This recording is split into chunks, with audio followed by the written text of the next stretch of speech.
Howdy folks, hope you're all having a good one, and welcome back to World of Tanks with the mighty Jingles. Did you enjoy the World of Tanks intro at the beginning, by the way? I hope so, because this is the one responsible for it. This, in the British AT-8 tank destroyer, is a person thingy, and he's the guy that made my World of Tanks intro. I'm going to be showing you two battles today, because they're both kind of short. And this first one from a person thingy, how can I put this? He doesn't really do anything too remarkable. He certainly doesn't get a ton of kills, or do a ridiculously large amount of damage. It's not really so much about him as it is about the enemy team. Plus, he did make my World of Tanks intro, so I do kind of owe him one. But to quote his own words from the email that accompanied this replay file, an email that was entitled, "Enemy team ever so kindly lines up one by one to get shat on." I think you can have an educated guess as to exactly the sort of thing that you can expect in the first half of this video. The first bit of this battle is completely unremarkable. I mean, he's in an 88, he's too slow to get anywhere fast. One of his teammates, like a minute into the battle, has already managed to drown himself, the guy in the EBR Hotchkiss. So far it's just a regular World of Tanks battle. Friendly E25 goes zooming past after trying to push down the lakeside road and getting beaten to within an inch of his life.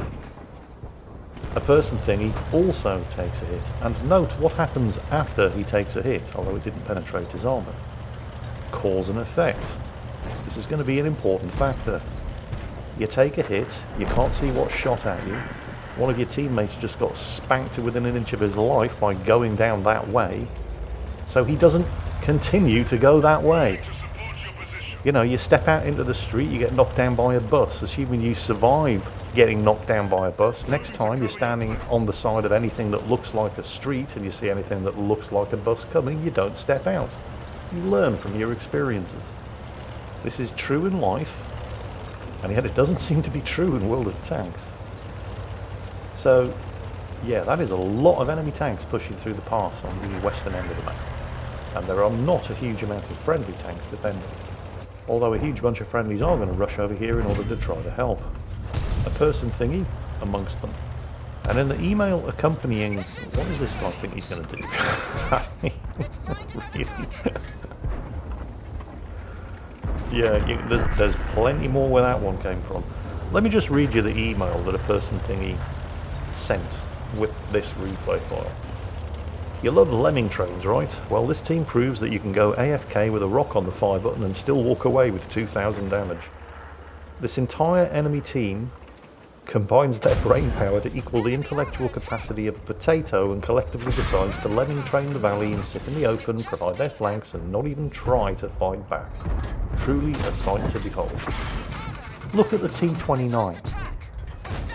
I mean, that tank is basically purpose-built for sitting hull down on the opposite side of a ridge and raining death and destruction on its enemies, because it has an impenetrable turret front and fantastic gun depression. A ridge exactly like the one 5 metres behind the T-29. A ridge exactly like the one that the T-29 drove over in order to sit on a downhill slope, rendering his sloped frontal armour completely ineffective and making it impossible for him to take advantage of his impenetrable turret front and fantastic gun depression. I think the crew of that T-29 were the same people who were driving Tiger 131 in the Fury movie. Here we are, in concealment, at the end of a field, half a mile away from a bunch of Shermans, all lined up ready for us to shoot at. We've killed 3 of them, there's only 1 left. He can never penetrate our frontal armour. What should we do? Drive forward and try to get around his flank.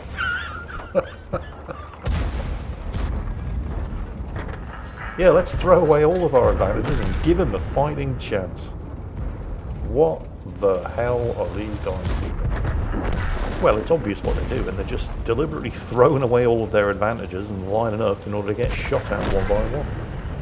And it worked. Check out this K-Panzer. So, okay. He gets the Barask. Now would be a good time to fall back, to conduct a fighting retreat and try to inflict as much damage as possible on the enemy team as they chase you. He's probably still going to lose, but he could sucker all of a person thingy's team into chasing him around the corner of the mountain straight into the crossfire from the 40 TP and the AMX 1357, but yeah, no. No, he thought it was a better idea to just charge straight into the middle of 8 enemy tanks. It's difficult to see what the upside was there, unless of course his plan was to just end his misery as quickly as possible, do half of the damage that he could have done, although probably still twice as much as his teammates who are lying in smouldering wrecks back there, and finish this battle with 300 experience earned, then congratulations, that was a super unicorn move right there. Just the AMX 1357 left. And he's not even attempting to fight. He's just running and hiding. So, yeah. A person thingy in the 88.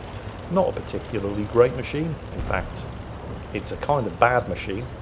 But a person thingy proving that, providing you've got the right bunch of lemmings on the enemy team, even in a machine as bad as this, you can go AFK with a rock on your fire button and still do 2,000 damage.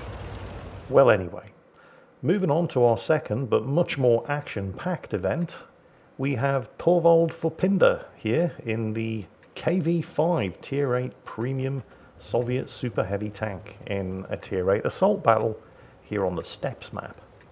And I do have a bit of a soft spot for the KV-5. I think this was the second premium tank I ever owned, or possibly the third. I think the T-14 was the first premium tank I owned in World of Tanks, and yeah, the less said about that, the better. The second was the Lerva, which is alright. It's better than it used to be when I bought it. But the KV-5, I think, has really stood the test of time. It's even been buffed.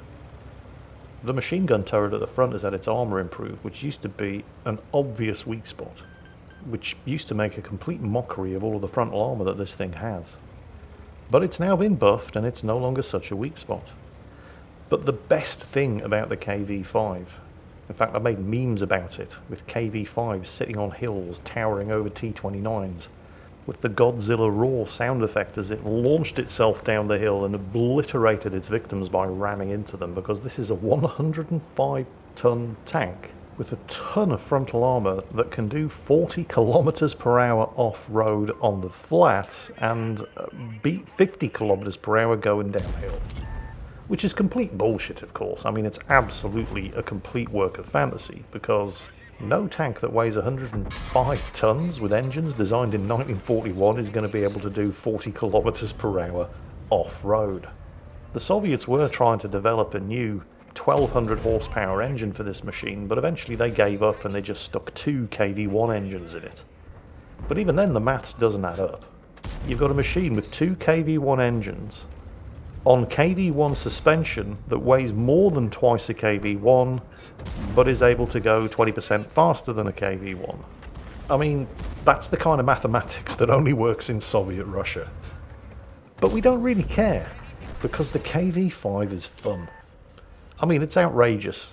It's complete bullshit. And honestly, dude, how many times are you going to get shot in the flank before you realise that edging out in front of this 107mm gun is not a good idea?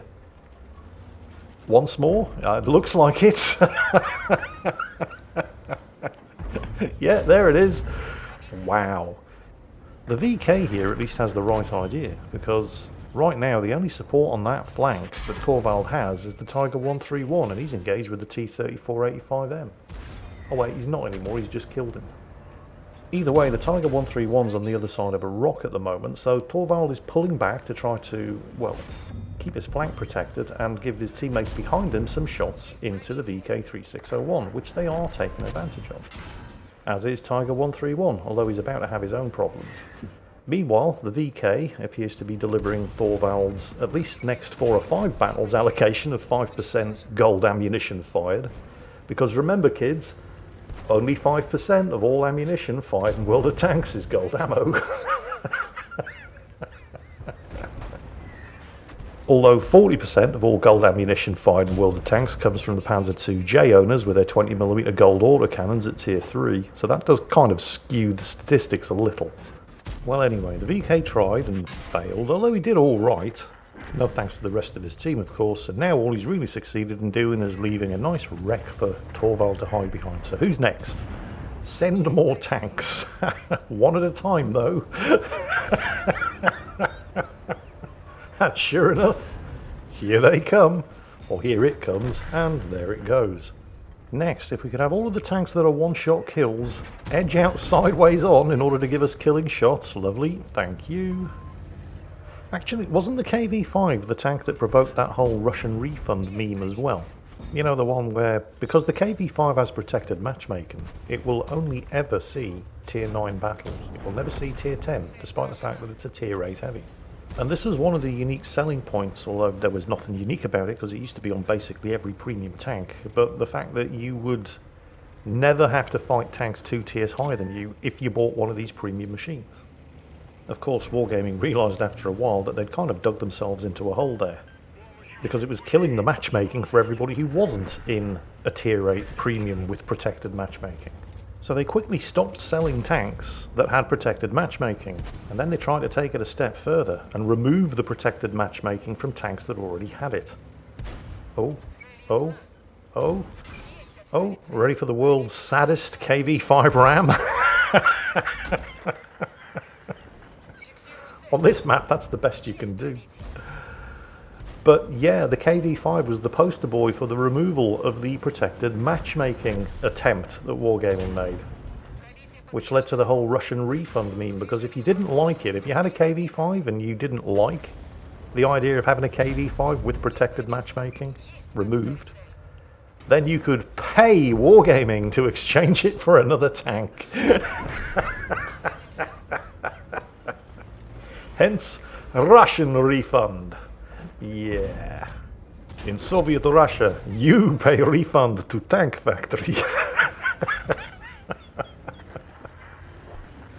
Yeah, unsurprisingly, that one didn't go very far either. Oh, Wargaming, don't ever change. We love you just the way you are. One enemy tank left. Yeah. I mean, Thorvald might be able to get a shot off, but I think we've got a case of mine going on here, and he'd risk hitting the teammate, so never mind. I guess that's just going to have to do.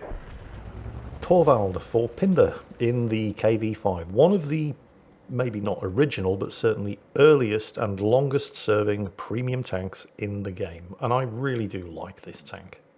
It's stood up to more than 10 years of power creep pretty well. It's still a good tank. I mean, look at that. Ace tanker, steel wall.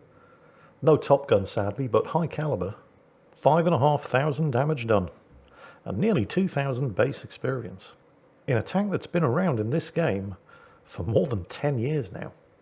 And despite nearly everybody on the enemy team emptying their pockets at him, 7,500 damage blocked by armour.